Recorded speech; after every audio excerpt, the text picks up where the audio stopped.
The Adventures of Sherlock Holmes by Sir Arthur Conan Doyle. The Adventure of the Speckled Band. On glancing over my notes of the 70-odd cases in which I have during the last 8 years studied the methods of my friend Sherlock Holmes, I find many tragic, some comic, a large number merely strange, but none commonplace. For, working as he did rather for the love of his art than for the acquirement of wealth, he refused to associate himself with any investigation which did not tend towards the unusual, and even the fantastic. Of all these varied cases, however, I cannot recall any which presented more singular features than that which was associated with the well-known Surrey family of the Roylotts of Stoke Moran. The events in question occurred in the early days of my association with Holmes, when we were sharing rooms as bachelors in Baker Street. It is possible that I might have placed them upon record before, but a promise of secrecy was made at the time, from which I have only been freed during the last month by the untimely death of the lady to whom the pledge was given. It is perhaps as well that the fact should now come to light, for I have reasons to know that there are widespread rumours as to the death of Dr. Grimesby Roylott, which tend to make the matter even more terrible than the truth. It was early in April in the year '83 that I woke one morning to find Sherlock Holmes standing, fully dressed, by the side of my bed. He was a late riser, as a rule, and as the clock on the mantelpiece showed me that it was only 7:15, I blinked up at him in some surprise, and perhaps just a little resentment, for I was myself regular in my habits. "Very sorry to knock you up, Watson," said he, "but it's the common lot this morning. Mrs. Hudson has been knocked up, she retorted upon me, and I on you." "What is it, then? A fire?" "No, a client. It seems that a young lady has arrived in a considerable state of excitement, who insists upon seeing me. She is waiting now in the sitting-room.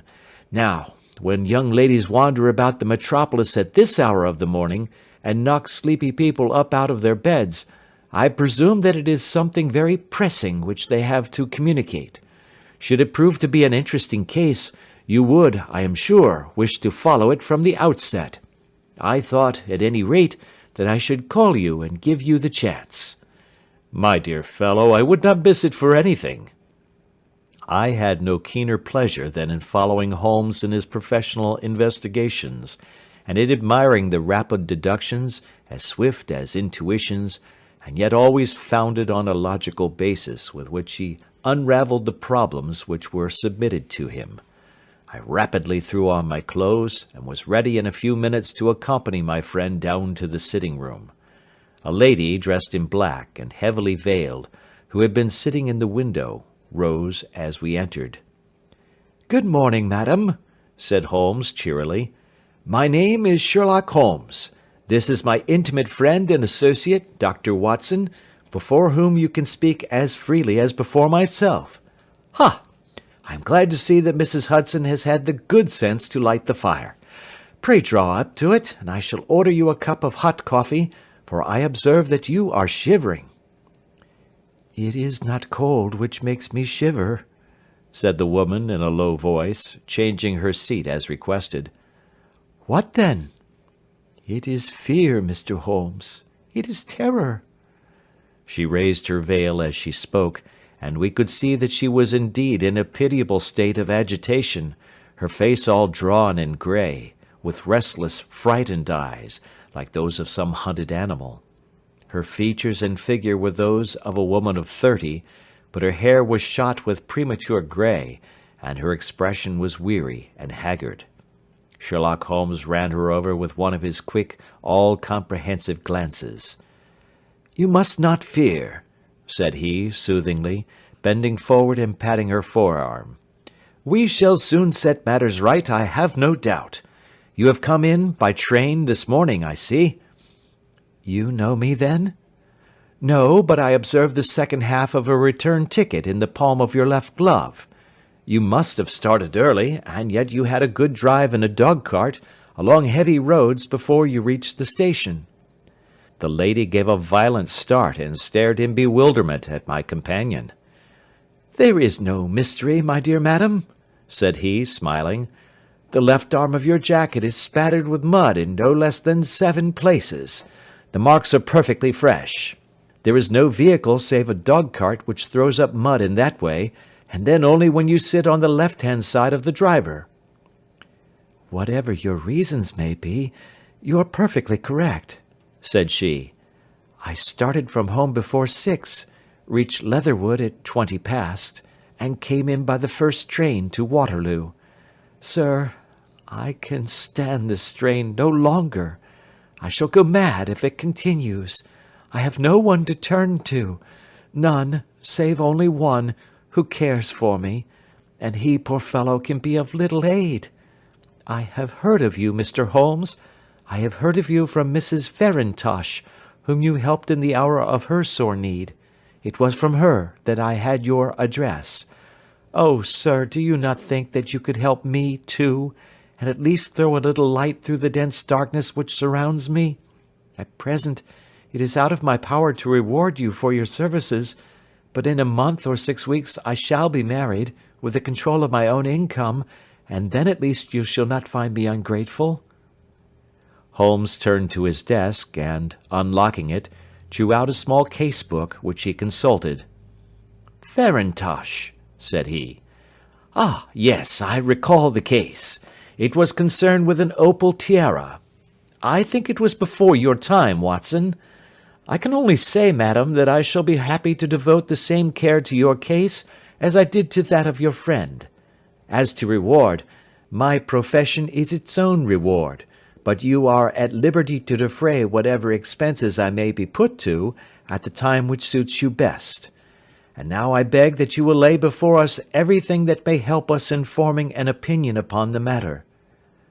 "Alas," replied our visitor, "the very horror of my situation lies in the fact that my fears are so vague, and my suspicions depend so entirely upon small points, which might seem trivial to another, that even he to whom of all others I have a right to look for help and advice looks upon all that I tell him about it as the fancies of a nervous woman. He does not say so, but I can read it from his soothing answers and averted eyes. But I have heard, Mr. Holmes, that you can see deeply into the manifold wickedness of the human heart. You may advise me how to walk amid the dangers which encompass me." "I am all attention, madam." "My name is Helen Stoner, and I am living with my stepfather, who is the last survivor of one of the oldest Saxon families in England, the Roylotts of Stoke Moran, on the western border of Surrey." Holmes nodded his head. "The name is familiar to me," said he. "The family was at one time among the richest in England, and the estates extended over the borders into Berkshire in the north and Hampshire in the west. In the last century, however, 4 successive heirs were of a dissolute and wasteful disposition, and the family ruin was eventually completed by a gambler in the days of the Regency. Nothing was left save a few acres of ground, and the 200-year-old house, which is itself crushed under a heavy mortgage. The last squire dragged out his existence there, living the horrible life of an aristocratic pauper, but his only son, my stepfather, seeing that he must adapt himself to the new conditions, obtained an advance from a relative which enabled him to take a medical degree, and went out to Calcutta, where, by his professional skill and his force of character, he established a large practice. In a fit of anger, however, caused by some robberies which had been perpetrated in the house, he beat his native butler to death and narrowly escaped a capital sentence. As it was, he suffered a long term of imprisonment, and afterwards returned to England a morose and disappointed man. When Dr. Roylott was in India, he married my mother, Mrs. Stoner, the young widow of Major General Stoner of the Bengal Artillery. My sister Julia and I were twins, and we were only 2 years old at the time of my mother's remarriage. She had a considerable sum of money, not less than £1,000 a year, and this she bequeathed to Dr. Roylott entirely while we resided with him, with the provision that a certain annual sum should be allowed to each of us in the event of our marriage. Shortly after our return to England, my mother died. She was killed 8 years ago in a railway accident near Crewe. Dr. Roylott then abandoned his attempts to establish himself in practice in London, and took us to live with him in the old ancestral house at Stoke Moran. The money which my mother had left was enough for all our wants, and there seemed to be no obstacle to our happiness. But a terrible change came over our stepfather about this time.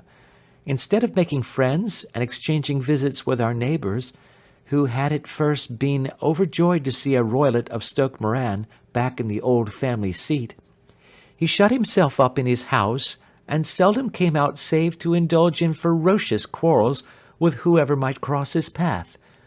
Violence of temper approaching to mania has been hereditary in the men of the family, and in my stepfather's case it had, I believe, been intensified by his long residence in the tropics. A series of disgraceful brawls took place, 2 of which ended in the police court, until at last he became the terror of the village, and the folks would fly at his approach, for he is a man of immense strength, and absolutely uncontrollable in his anger. Last week he hurled the local blacksmith over a parapet into a stream, and it was only by paying over all the money which I could gather together that I was able to avert another public exposure. He had no friends at all save the wandering gipsies, and he would give these vagabonds leave to encamp upon the few acres of bramble-covered land which represent the family estate, and would accept in return the hospitality of their tents, wandering away with them sometimes for weeks on end. He has a passion also for Indian animals, which are sent over to him by a correspondent, and he has at this moment a cheetah and a baboon, which wander freely over his grounds and are feared by the villagers almost as much as their master. You can imagine from what I say that my poor sister Julia and I had no great pleasure in our lives. No servant would stay with us, and for a long time we did all the work of the house. She was but 30 at the time of her death, and yet her hair had already begun to whiten, even as mine has. Your sister is dead, then? She died just 2 years ago, and it is of her death that I wish to speak to you. You can understand that, living the life which I have described, we were little likely to see anyone of our own age and position. We had, however, an aunt, my mother's maiden sister, Miss Honoria Westphale, who lives near Harrow, and we were occasionally allowed to pay short visits at this lady's house. Julia went there at Christmas 2 years ago, and met there a half-pay major of marines, to whom she became engaged. My stepfather learned of the engagement when my sister returned, and offered no objection to the marriage, but within a fortnight of the day which had been fixed for the wedding, the terrible event occurred which has deprived me of my only companion."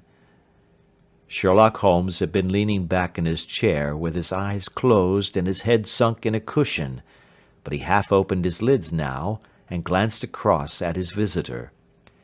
"Pray be precise as to details," said he. "It is easy for me to be so, for every event of that dreadful time is seared into my memory. The manor house is, as I have already said, very old, and only one wing is now inhabited. The bedrooms in this wing are on the ground floor, the sitting rooms being in the central block of the buildings. Of these bedrooms, the first is Dr. Roylott's, the second my sister's, and the third my own. There is no communication between them, but they all open out into the same corridor. Do I make myself plain?" "Perfectly so." "The windows of the 3 rooms opened out upon the lawn.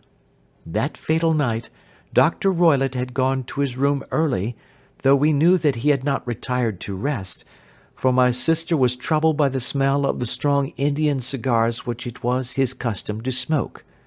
She left her room, therefore, and came into mine, where she sat for some time, chatting about her approaching wedding. At 11 o'clock she rose to leave me, but she paused at the door and looked back.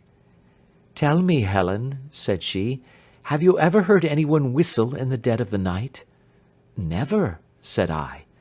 "I suppose that you could not possibly whistle yourself in your sleep?" "Certainly not. But why?" "Because during the last few nights I have always, about 3 in the morning, heard a low, clear whistle. I am a light sleeper, and it has awakened me. I cannot tell where it came from, perhaps from the next room, perhaps from the lawn. I thought that I would just ask you whether you had heard it." "No, I have not. It must be those wretched gipsies in the plantation." "Very likely, and yet if it were on the lawn, I wonder that you did not hear it also." "Ah, but I sleep more heavily than you." "Well, it is of no great consequence at any rate." She smiled back at me, closed my door, and a few moments later I heard her key turn in the lock. "Indeed," said Holmes. "Was it your custom always to lock yourselves in at night?" "Always." "And why?"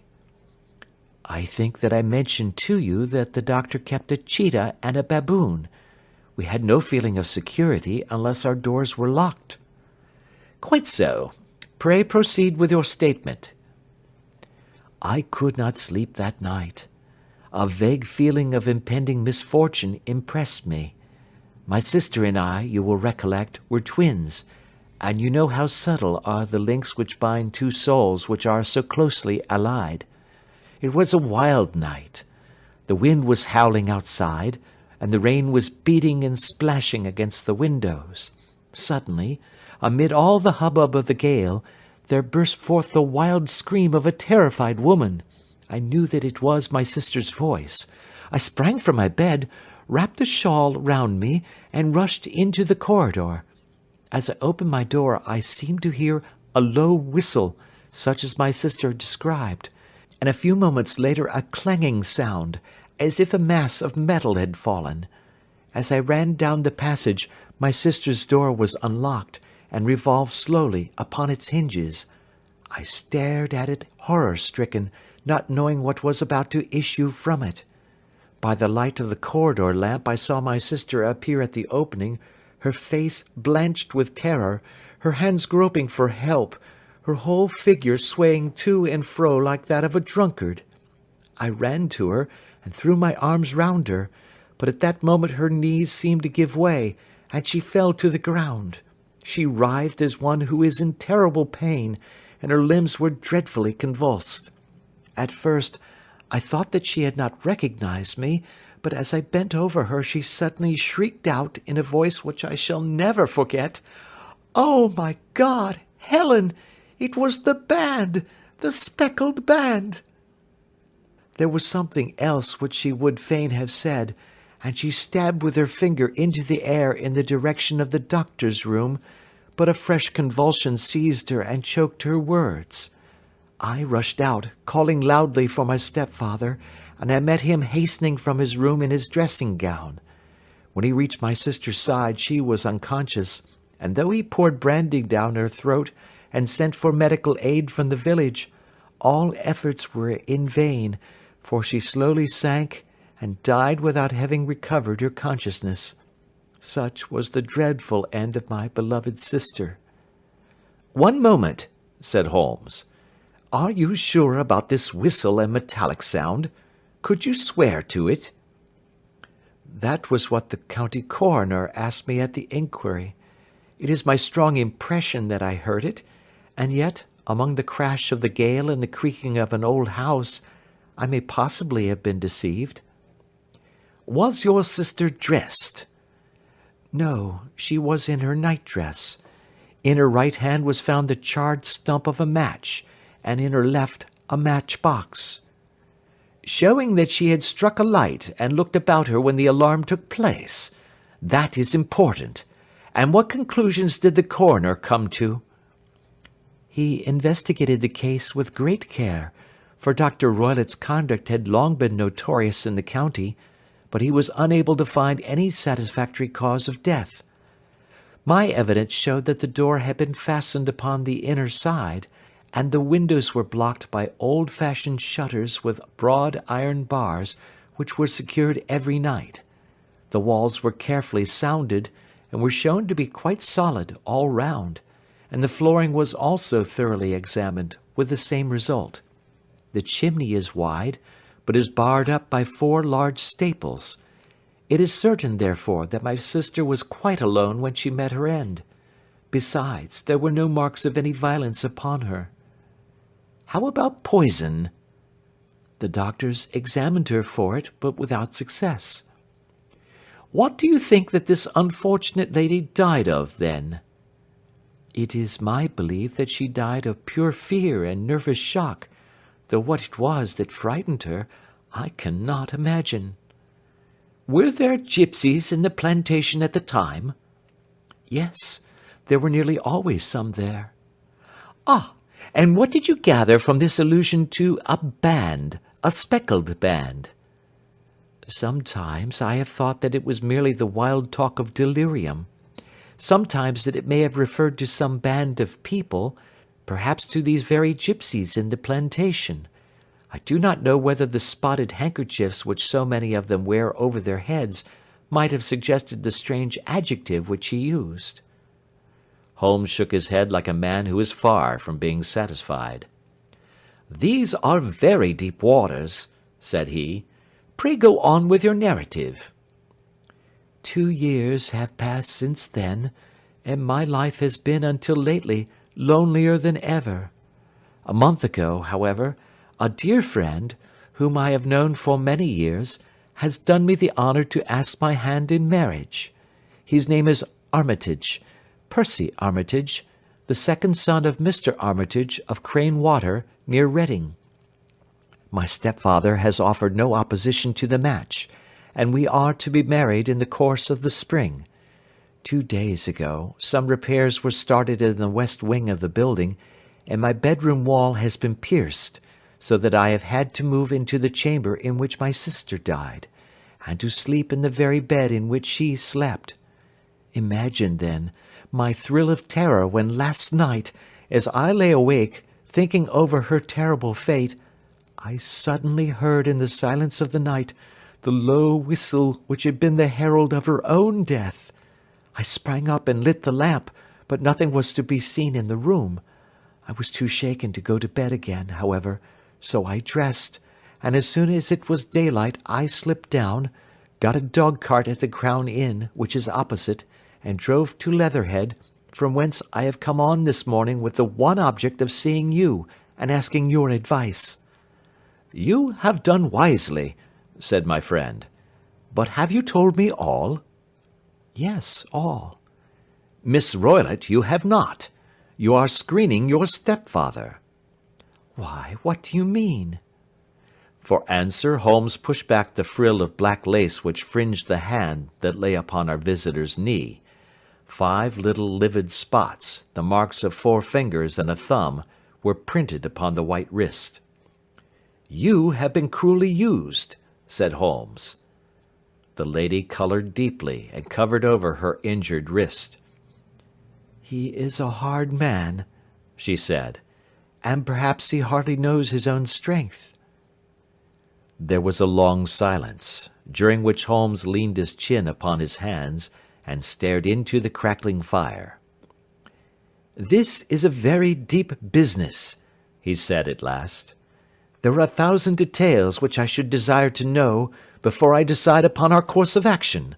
Yet we have not a moment to lose. If we were to come to Stoke Moran today, would it be possible for us to see over these rooms without the knowledge of your stepfather?" "As it happens, he spoke of coming into town today upon some most important business. It is probable that he will be away all day, and that there will be nothing to disturb you. We have a housekeeper now, but she is old and foolish, and I could easily get her out of the way." "Excellent. You are not averse to this trip, Watson?" "By no means." "Then we shall both come. What are you going to do yourself?"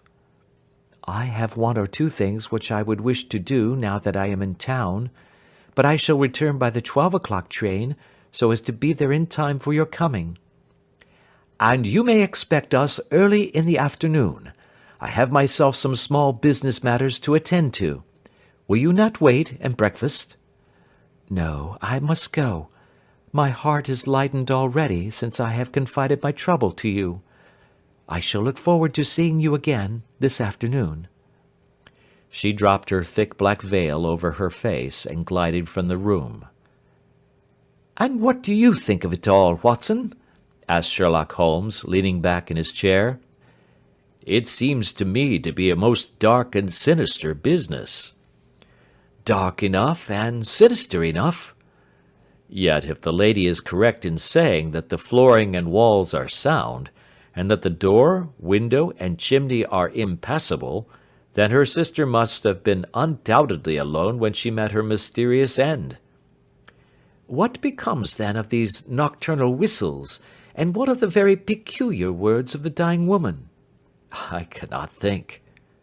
When you combine the ideas of whistles at night, the presence of a band of gypsies who are on intimate terms with this old doctor, the fact that we have every reason to believe that the doctor has an interest in preventing his stepdaughter's marriage, the dying allusion to a band, and finally, the fact that Miss Helen Stoner heard a metallic clang, which might have been caused by one of those metal bars that secured the shutters falling back into its place, I think that there is good ground to think that the mystery may be cleared along those lines.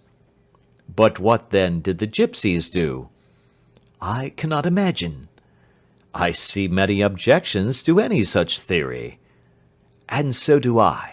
It is precisely for that reason that we are going to Stoke Moran this day. I want to see whether the objections are fatal, or if they may be explained away.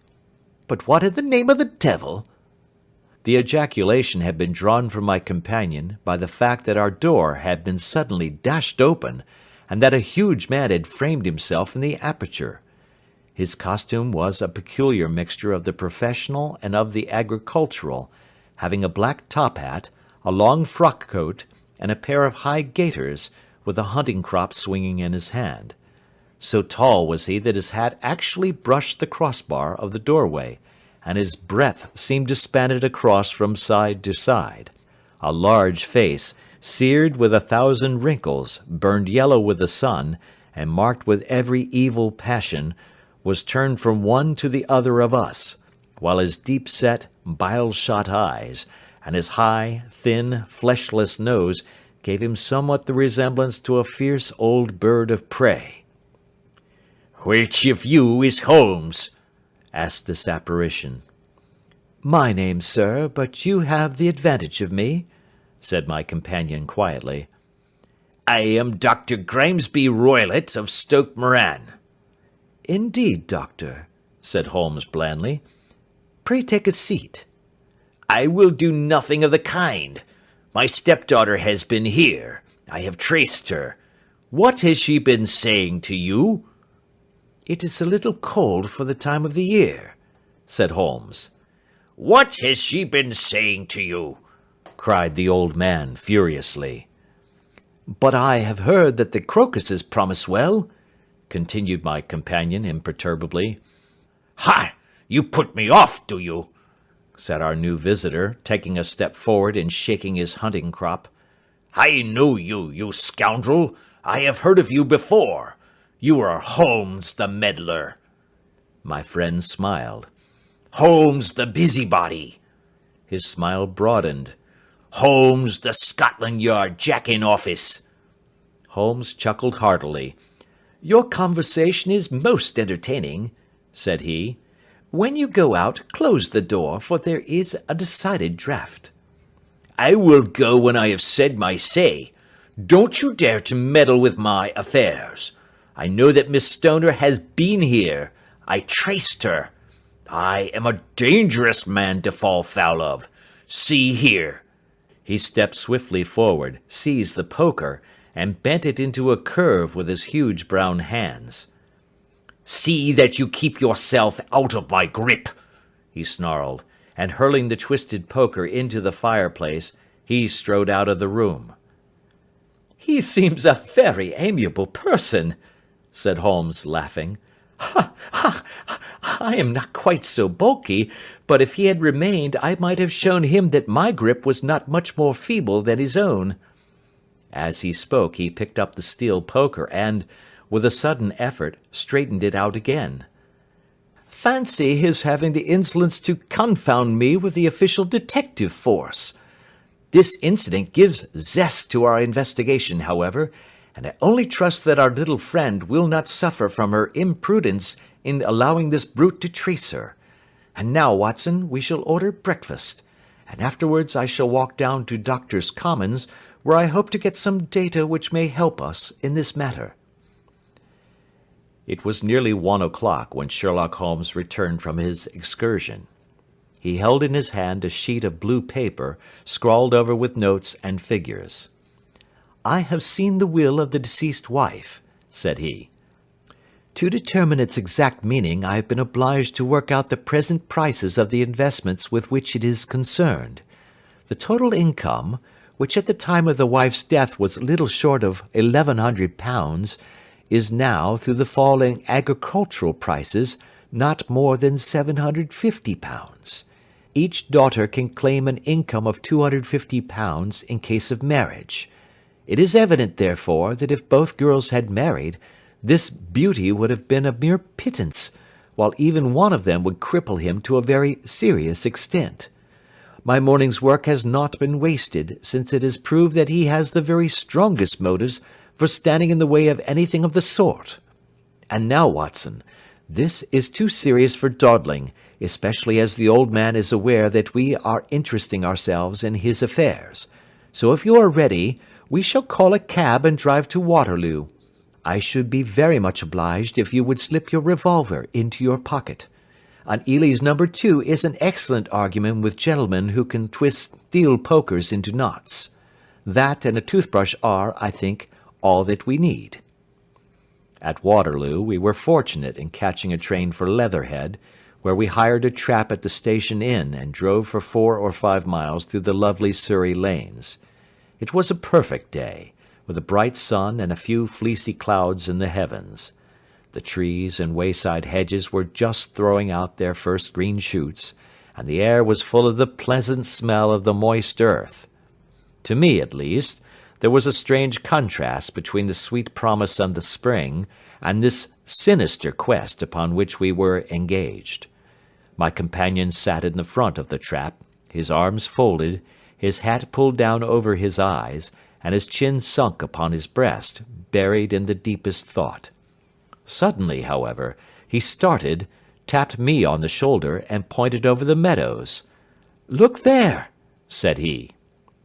A heavily timbered park stretched up in a gentle slope, thickening into a grove at the highest point. From amid the branches there jutted out the grey gables and high roof-tree of a very old mansion. "Stoke Moran?" said he. "Yes, sir, that be the house of Dr. Grimesby Roylott," remarked the driver. "There is some building going on there," said Holmes. "That is where we are going." "There's the village," said the driver, pointing to a cluster of roofs some distance to the left. "But if you want to get to the house, you'll find it shorter to get over this stile and so by the footpath over the fields. There it is, where the lady is walking." "And the lady, I fancy, is Miss Stoner," observed Holmes, shading his eyes. "Yes, I think we had better do as you suggest." We got off, paid our fare, and the trap rattled back on its way to Leatherhead. "I thought it as well," said Holmes as we climbed the stile, "that this fellow should think we had come here as architects, or on some definite business. It may stop his gossip. Good afternoon, Miss Stoner. You see that we have been as good as our word."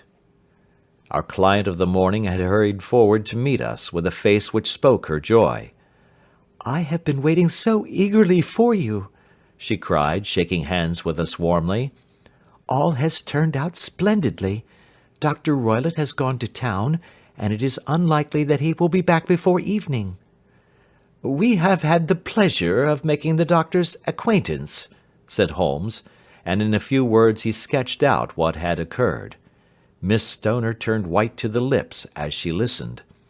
"Good heavens!" she cried. "He has followed me, then?" "So it appears." "He is so cunning that I never know when I am safe from him. What will he say when he returns?" "He must guard himself, for he may find that there is someone more cunning than himself upon his track. You must lock yourself up from him tonight. If he is violent, we shall take you away to your aunt's at Harrow.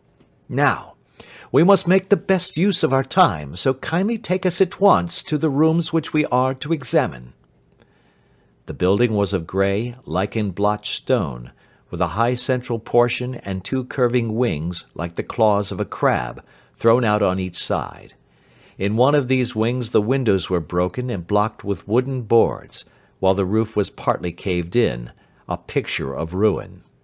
The central portion was in little better repair, but the right-hand block was comparatively modern, and the blinds in the windows, with the blue smoke curling up from the chimneys, showed that this was where the family resided.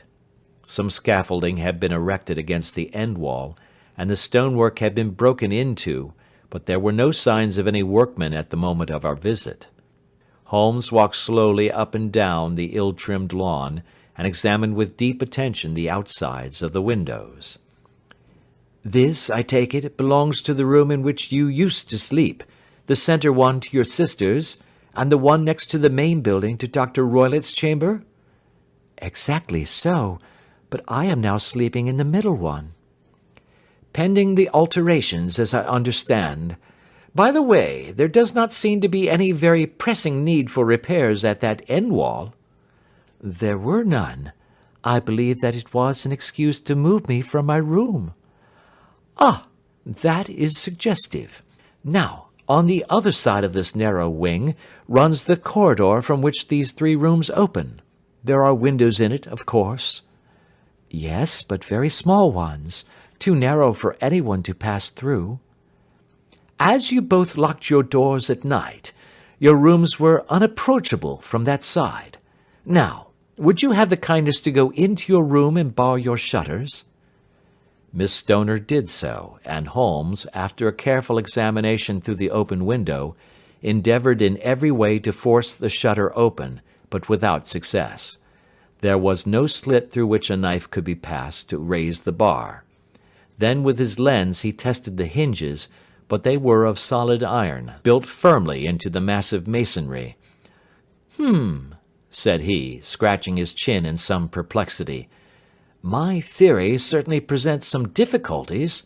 No one could pass these shutters if they were bolted. Well, we shall see if the inside throws any light upon the matter." A small side door led into the whitewashed corridor from which the three bedrooms opened. Holmes refused to examine the third chamber, so he passed at once to the second, that in which Miss Stoner was now sleeping, and in which her sister had met with her fate. It was a homely little room, with a low ceiling and a gaping fireplace, after the fashion of old country houses. A brown chest of drawers stood in one corner, a narrow white counterpaned bed in another, and a dressing-table on the left-hand side of the window. These articles, with two small wicker-work chairs, made up all the furniture in the room save for a square of Wilton carpet in the centre. The boards round and the panelling of the walls were of brown, worm-eaten oak, so old and discoloured that it may have dated from the original building of the house. Holmes drew one of the chairs into a corner and sat silent, while his eyes travelled round and up and down, taking in every detail of the apartment. "Where does that bell communicate with?" he asked at last, pointing to a thick bell-rope which hung down beside the bed, the tassel actually lying upon the pillow. "It goes to the housekeeper's room." "It looks newer than the other things?" "Yes, it was only put there a couple of years ago." "Your sister asked for it, I suppose?" "No, I never heard of her using it. We used always to get what we wanted for ourselves." "Indeed? It seemed unnecessary to put so nice a bell-pull there. You will excuse me for a few minutes while I satisfy myself as to this floor." He threw himself down upon his face with his lens in his hand, and crawled swiftly backward and forward, examining minutely the cracks between the boards. Then he did the same with the woodwork with which the chamber was panelled. Finally he walked over to the bed, and spent some time in staring at it, and in running his eye up and down the wall. Finally he took the bell-rope in his hand, and gave it a brisk tug. "Why, it's a dummy," said he.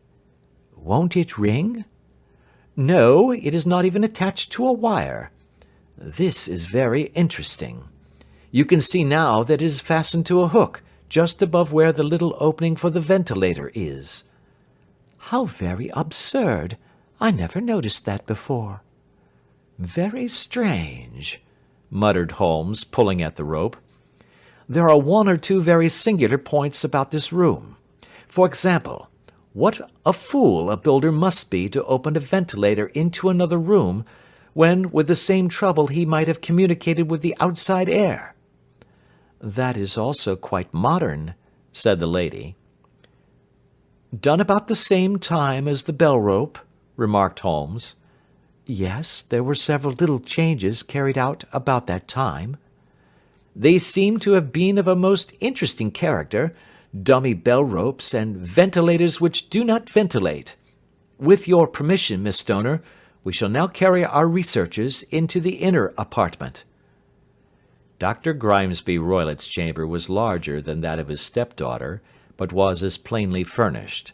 A camp bed, a small wooden shelf full of books, mostly of a technical character, an armchair beside the bed, a plain wooden chair against the wall, a round table, and a large iron safe were the principal things which met the eye. Holmes walked slowly round and examined each and all of them with the keenest interest. "What's in here?" he asked, tapping the safe. "My stepfather's business papers." "Oh, you have seen inside, then?" "Only once, some years ago. I remember that it was full of papers." "There isn't a cat in it, for example?" "No. What a strange idea." "Well, look at this." He took up a small saucer of milk which stood on the top of it. "No, we don't keep a cat, but there is a cheetah and a baboon." "Ah, yes, of course. Well, a cheetah is just a big cat, and yet a saucer of milk does not go very far in satisfying its wants, I dare say. There is one point which I should wish to determine." He squatted down in front of the wooden chair, and examined the seat of it with the greatest attention. "Thank you, that is quite settled," said he, rising and putting his lens in his pocket. "Hello! Here is something interesting." The object which had caught his eye was a small dog lash hung on one corner of the bed. The lash, however, was curled upon itself, and tied so as to make a loop of whipcord. "What do you make of that, Watson?" "It's a common enough lash, but I don't know why it should be tied." "That is not quite so common, is it? Ah me! It's a wicked world, and when a clever man turns his brains to crime, it is the worst of all. I think that I have seen enough now, Miss Stoner, and with your permission we shall walk out upon the lawn." I had never seen my friend's face so grim, or his brows so dark as it was when we turned from the scene of this investigation. We had walked several times up and down the lawn, neither Miss Stoner nor myself liking to break in upon his thoughts before he roused himself from his reverie. "It is very essential, Miss Stoner," said he, "that you should absolutely follow my advice in every respect." "I shall most certainly do so." "The matter is too serious for any hesitation. Your life may depend upon your compliance." "I assure you that I am in your hands." "In the first place, both my friend and I must spend the night in your room." Both Miss Stoner and I gazed at him in astonishment. "Yes, it must be so. Let me explain. I believe that that is the village inn over there?" "Yes, that is the Crown." "Very good. Your windows would be visible from there?" "Certainly." You must confine yourself to your room on pretence of a headache when your stepfather comes back. Then when you hear him retire for the night, you must open the shutters of your window, undo the hasp, put your lamp there as a signal to us, and then withdraw quietly with everything which you are likely to want into the room which you used to occupy. I have no doubt that, in spite of the repairs, you could manage there for one night. Oh, yes, easily. The rest you will leave in our hands. But what will you do? We shall spend the night in your room, and we shall investigate the cause of this noise which has disturbed you. I believe, Mr. Holmes, that you have already made up your mind, said Miss Stoner, laying her hand upon my companion's sleeve. Perhaps I have. Then, for pity's sake, tell me what was the cause of my sister's death. I should prefer to have clearer proofs before I speak. You can at least tell me whether my own thought is correct, and if she died from some sudden fright. No, I do not think so. I think that there was probably some more tangible cause. And now, Miss Stoner, we must leave you, for if Dr. Roylott returned and saw us, our journey would be in vain. Good-bye, and be brave, for if you will do what I have told you, you may rest assured that we shall soon drive away the dangers that threaten you. Sherlock Holmes and I had no difficulty in engaging a bedroom and sitting-room at the Crown Inn. They were on the upper floor, and from our window we could command a view of the avenue gate and of the inhabited wing of Stoke Moran manor house. At dusk we saw Dr. Grimesby Roylott drive past, his huge form looming up beside the little figure of the lad who drove him. The boy had some slight difficulty in undoing the heavy iron gates, and we heard the hoarse roar of the doctor's voice, and saw the fury with which he shook his clenched fists at him. The trap drove on, and a few minutes later we saw a sudden light spring up among the trees as the lamp was lit in one of the sitting-rooms. "Do you know, Watson," said Holmes, as we sat together in the gathering darkness, "I have really some scruples as to taking you tonight. There is a distinct element of danger." "Can I be of assistance?" "Your presence might be invaluable." "Then I shall certainly come." "It is very kind of you." "You speak of danger. You have evidently seen more in these rooms than was visible to me." "No, but I fancy that I may have deduced a little more. I imagine that you saw all that I did." "I saw nothing remarkable save the bell-rope, and what purpose that could answer I confess is more than I can imagine." "You saw the ventilator, too?" "Yes, but I do not think that it is such a very unusual thing to have a small opening between two rooms. It was so small that a rat could hardly pass through."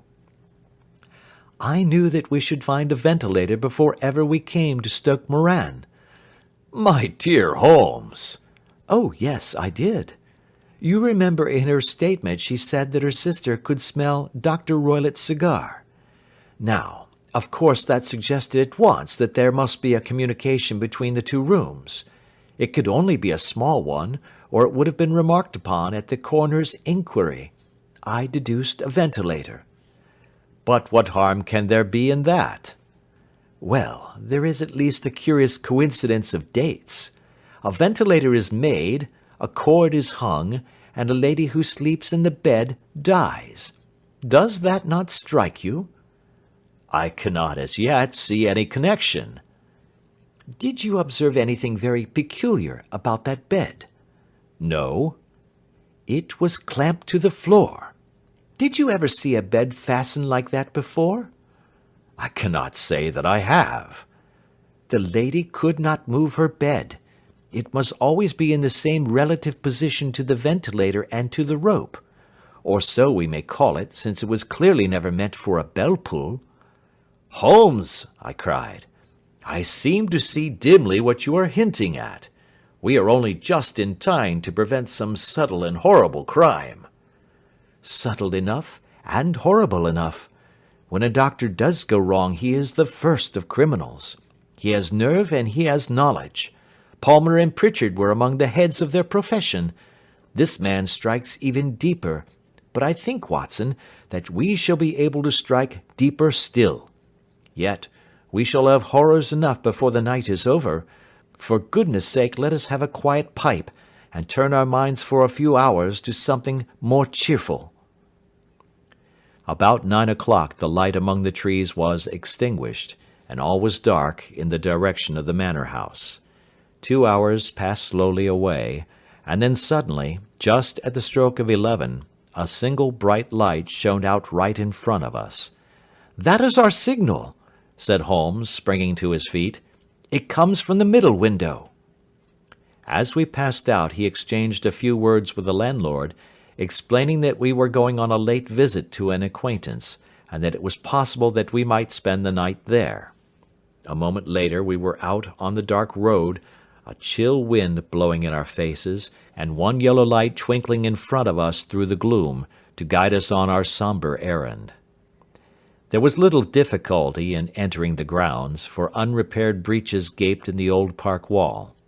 Making our way among the trees, we reached the lawn, crossed it, and were about to enter through the window when out from a clump of laurel bushes there darted what seemed to be a hideous and distorted child, who threw itself upon the grass with writhing limbs, and then ran swiftly across the lawn into the darkness.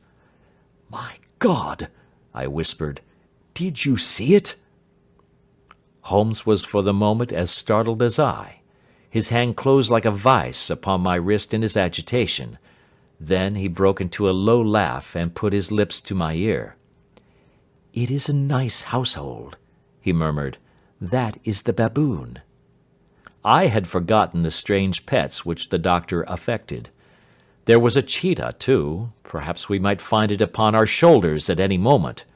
I confess that I felt easier in my mind when, after following Holmes's example and slipping off my shoes, I found myself inside the bedroom. My companion noiselessly closed the shutters, moved the lamp onto the table, and cast his eyes round the room. All was as we had seen it in the daytime. Then, creeping up to me and making a trumpet of his hand, he whispered into my ear again so gently that it was all that I could do to distinguish the words. "The least sound would be fatal to our plans." I nodded to show that I had heard. "We must sit without light. He would see it through the ventilator." I nodded again. "Do not go asleep. Your very life may depend upon it. Have your pistol ready in case we should need it. I will sit on the side of the bed, and you in that chair."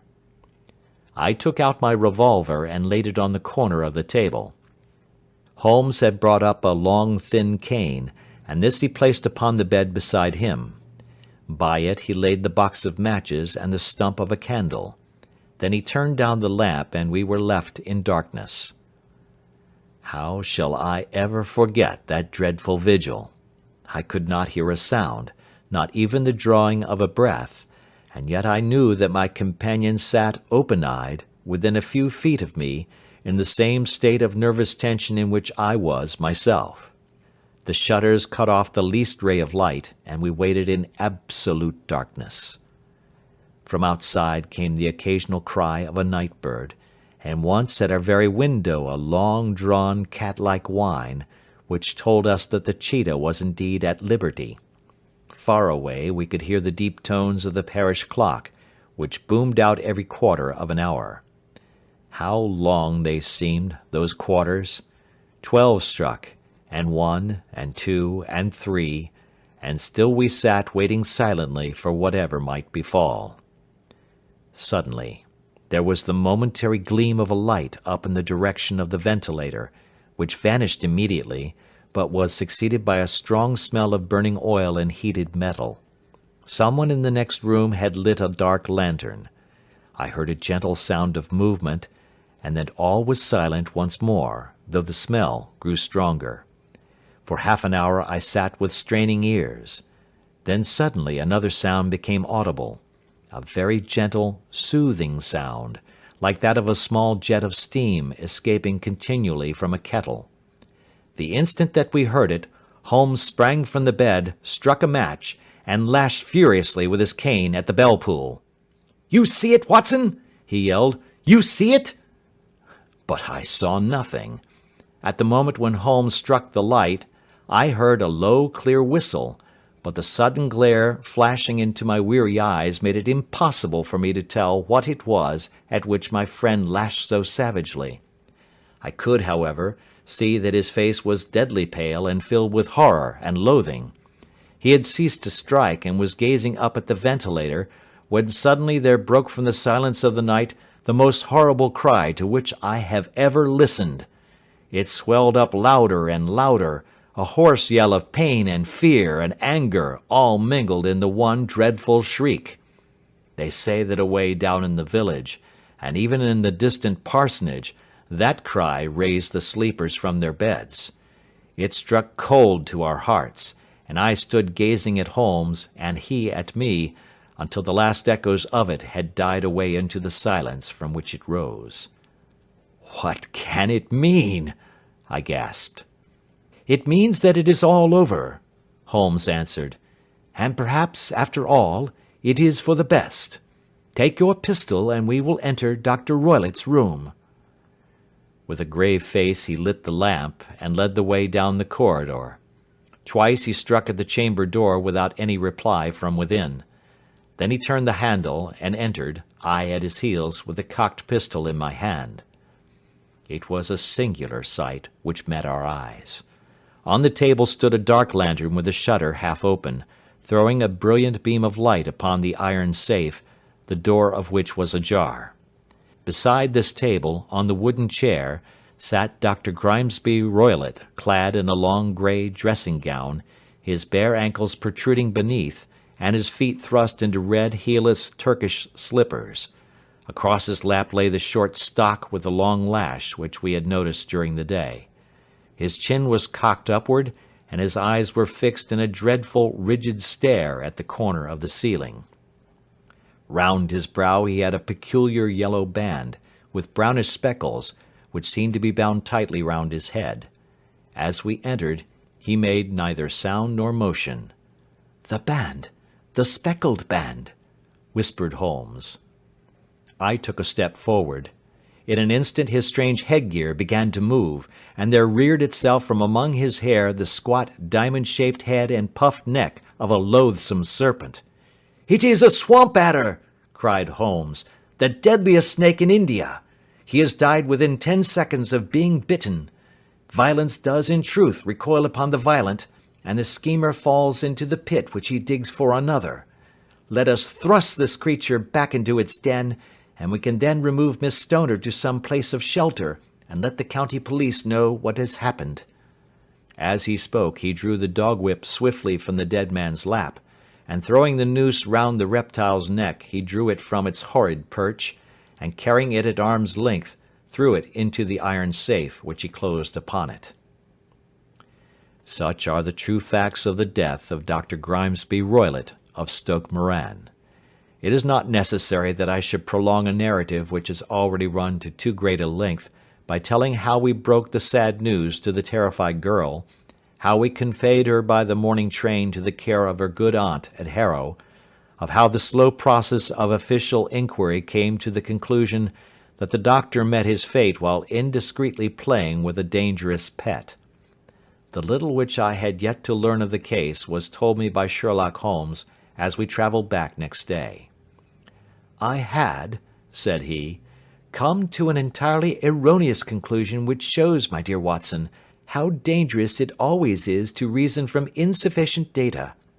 The presence of the gipsies, and the use of the word band, which was used by the poor girl, no doubt, to explain the appearance which she had caught a hurried glimpse of by the light of her match, were sufficient to put me upon an entirely wrong scent. I can only claim the merit that I instantly reconsidered my position when, however, it became clear to me that whatever danger threatened an occupant of the room could not come either from the window or the door. My attention was speedily drawn, as I have already remarked to you, to this ventilator, and to the bell rope which hung down to the bed.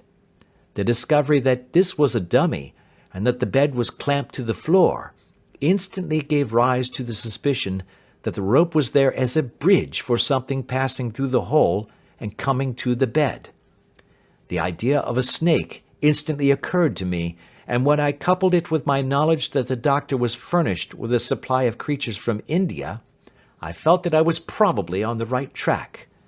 The idea of using a form of poison which could not possibly be discovered by any chemical test was just such a one as would occur to a clever and ruthless man who had had an Eastern training. The rapidity with which such a poison would take effect would also, from his point of view, be an advantage. It would be a sharp-eyed coroner, indeed, who could distinguish the two little dark punctures which would show where the poison fangs had done their work. Then I thought of the whistle. Of course, he must recall the snake before the morning light revealed it to the victim. He had trained it, probably by the use of the milk which we saw, to return to him when summoned. He would put it through this ventilator at the hour that he thought best, with the certainty that it would crawl down the rope and land on the bed. It might or might not bite the occupant. Perhaps she might escape every night for a week, but sooner or later she must fall a victim.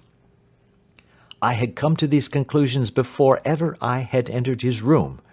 An inspection of his chair showed me that he had been in the habit of standing on it, which of course would be necessary in order that he should reach the ventilator. The sight of the safe, the saucer of milk, and the loop of whipcord were enough to finally dispel any doubts which may have remained. The metallic clang heard by Miss Stoner was obviously caused by her stepfather hastily closing the door of his safe upon its terrible occupant. Having once made up my mind, you know the steps which I took in order to put the matter to the proof. I heard the creature hiss, as I have no doubt that you did also, and I instantly lit the light and attacked it. With the result of driving it through the ventilator. And also with the result of causing it to turn upon its master at the other side. Some of the blows of my cane came home and roused its snakish temper, so that it flew upon the first person it saw. In this way I am no doubt indirectly responsible for Dr. Grimesby Roylott's death, and I cannot say that it is likely to weigh very heavily upon my conscience.